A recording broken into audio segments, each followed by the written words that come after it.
A lo largo de este canal hemos pasado por muchos videos acerca de cómo crear diferentes tipos de personajes, incluso de cómo escribir peleas, romance, momentos trágicos y también épicos, pero siempre hemos dejado muy de lado algo igualmente importante, y eso es el mundo, ya que al fin y al cabo es el escenario por donde se mueven los personajes, y el día de hoy le toca a los mundos post-apocalípticos. Para empezar, tengamos en cuenta que cuando hablo de un mundo de estas cualidades me refiero a uno que ya está afrontando lo que vino después del cataclismo. Aquí no veremos un mundo donde esté recién ocurriendo o donde sea una amenaza inminente. Habiendo aclarado eso, comencemos. Quiero iniciar aquí ya que no será lo mismo el mundo que surja de un apocalipsis zombie que el que provenga de una invasión alienígena o de un desastre nuclear. Es decir, sí, los elementos de supervivencia seguirán estando ahí, pero de maneras diferentes. En Zombie U basta con utilizar armas convencionales y saber ser estratégico con tus recursos, pero en el mundo de Metro esto es mucho más difícil, ya que los zombies como tal son casi todos lo mismo, pero las alimañas salidas de este holocausto nuclear proponen una amenaza más variada, más fuerte y por ende con la que es más difícil adaptarte. El tipo de desastre define el mundo que vendrá después y el cómo serán los factores que veremos más adelante.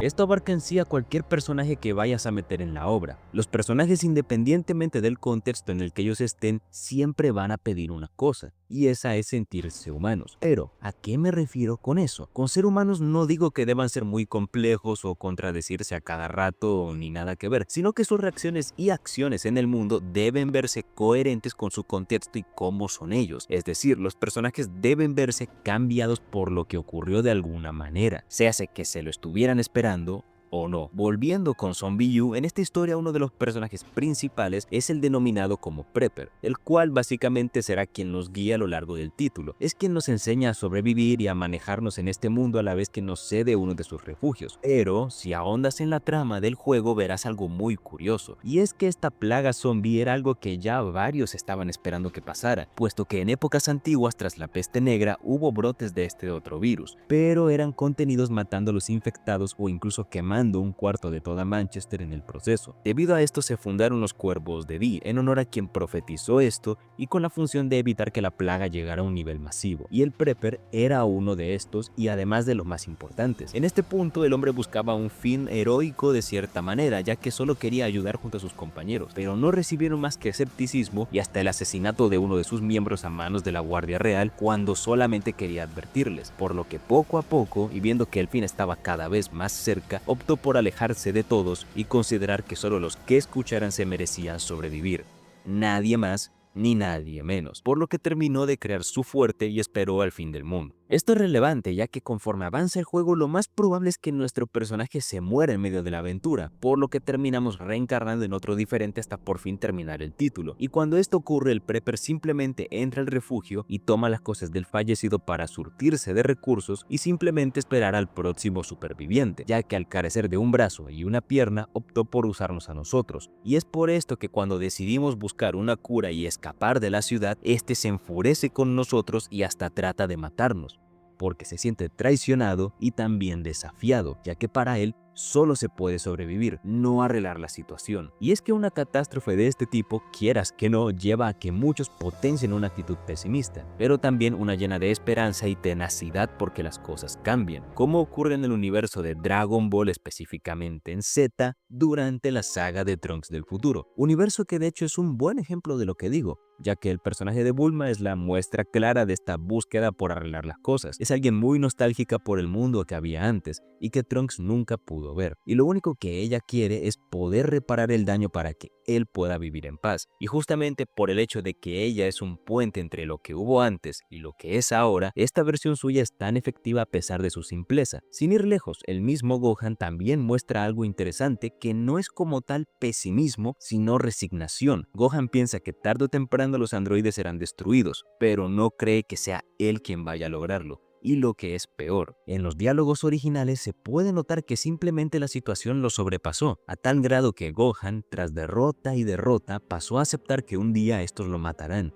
Un enfoque muy curioso y muy melancólico para un personaje tan lleno de valentía como vimos en la saga anterior, pero que tiene sentido, así como el cambio del Prepper, ya que todos estos personajes se acoplan a su mundo, porque justamente lo interesante en un mundo post-apocalíptico es que este fuerza a los personajes a que se adapten a él de una forma violenta. Y es que incluso cuando estos buscan ser más optimistas y pelear contra lo que causó ese daño, de todas formas puedes notar en ellos un agotamiento, un deterioro. En el mundo de Dark Souls pasa algo muy similar, y es que la mayoría de los personajes solo pasaron a adaptarse al funcionamiento del mundo que les tocó, a la vez que la gran mayoría lo ve como una miseria sin final. Es más, a nosotros se nos dice más de una vez a lo largo de esta trilogía que deberíamos rendirnos, pero si hay un personaje aquí al cual vale la pena destacar, ya que estamos hablando del optimismo, es Soler. En el primer juego tendremos como compañero ocasional a Soler de Astora, un caballero que se convirtió en un no muerto, con la diferencia de que él parece haberlo visto como una oportunidad para buscar su propio sol. Ahora, según cada uno, esto puede interpretarse como la búsqueda de un sentido para su propia vida, así como la búsqueda de la misma llama y enlazarse con esta. Las interpretaciones varían, y si tú tienes una te invito a que la pongas en comentarios, pero en este caso, sea cual sea ese sol que busca, el personaje afronta lo mismo. Y es que Soler inicia siendo muy optimista, muy amigable y riéndose de manera galante por cualquier cosa, pero conforme sigas avanzando en la aventura, verás que él está cada vez más afectado. Se mantiene hasta cierto punto como alguien tenaz, pero ahora se pregunta si no es más que un tonto buscando algo intangible e inalcanzable. Se pregunta una y otra vez por qué no encuentra su tan ansiado sol, y dependiendo de si decide salvarlo o no en Izalith,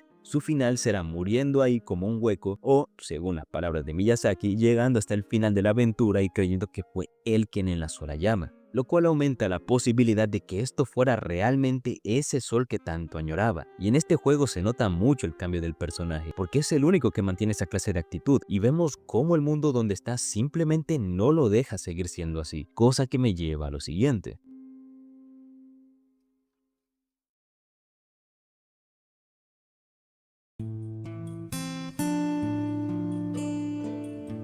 La saga de Metro entiende mucho de este punto, y es que justamente el motivo de que el mundo sea un infierno es la radiación, por lo que una vez que sales de los túneles, a veces pasa incluso antes, te vas a topar con otra versión de Rusia, una donde hay más que la ciudad destruida que no falta en estos mundos, sino que tiene otras cosas. Hay secciones del juego en las que no puedes acceder por culpa de la radiación, ya que apenas te acerques tu detector Geiger se volverá loco. De la misma forma que la fauna fue mutada y donde además de esto quedó algo más en el mundo, lo cual si bien para algunos puede sonar excesivo en su nivel de fantasía, a mí se me hace muy interesante, y es que Metro abarca la muerte de una forma muy distinta a otras sagas. Aquí ya no hay cielo ni infierno, y si bien esto queda un poco a interpretaciones, ya que por un lado se sugiere que ambos sitios fueron afectados durante la guerra nuclear, y por el otro que simplemente fue la conexión de este mundo con el más allá la que se destruyó, en ambos casos nos lleva a la misma pregunta, y es: ¿qué significa esto? ¿Qué implica? Pues implica que donde tú mueras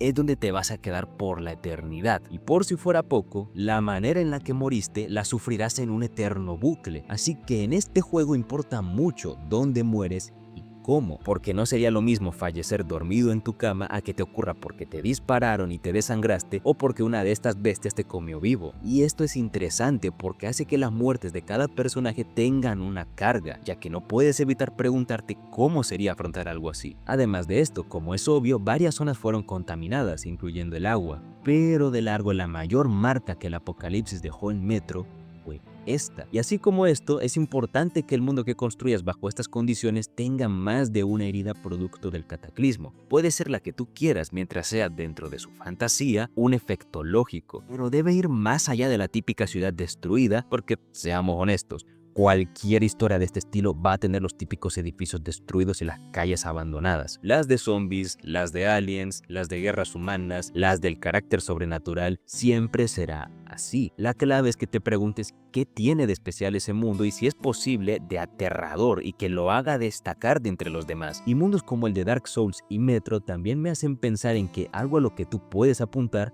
es que haya sido afectado el velo entre la vida y la muerte, ya que de forma instintiva nuestro mayor miedo en una situación así sería el cómo vamos a morir.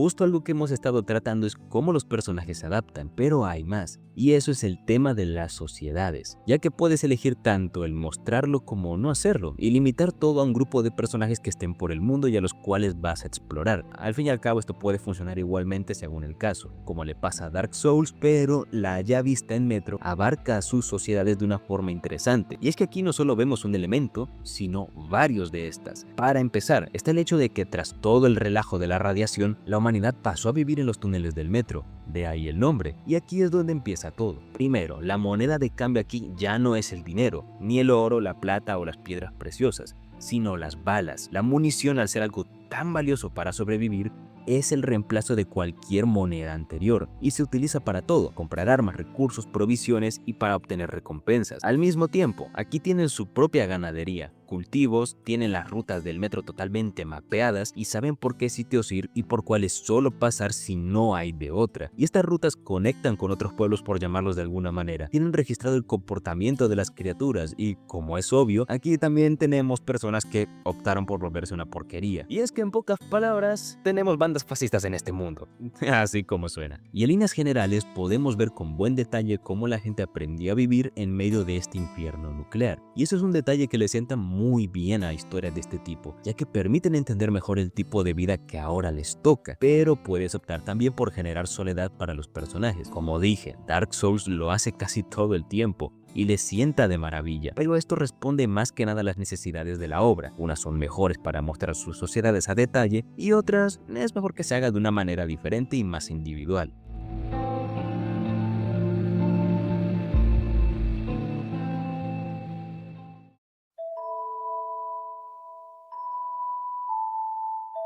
Esto es muy importante, ya que el tipo de amenaza que muestres nos dará a entender una de dos cosas. En el primer caso, si son estas amenazas las que causaron el fin, como unos zombies o alienígenas, estos deben ser lo suficientemente peligrosos e infalibles en matar a sus presas como para que uno se crea que causaron el fin del mundo. Realmente deben verse como algo que superó a la humanidad. Y en el segundo, si estas amenazas son producto de lo que causó el apocalipsis, deben ser peligrosas para entender la magnitud de lo que las trajo a colación. Debes realmente preguntarte si es creíble que el mundo real o el que tú hayas creado sería vulnerable ante algo como esto, como para que sea el causante del fin del mundo. Lo que se produzca después debe ser una buena continuación de ello.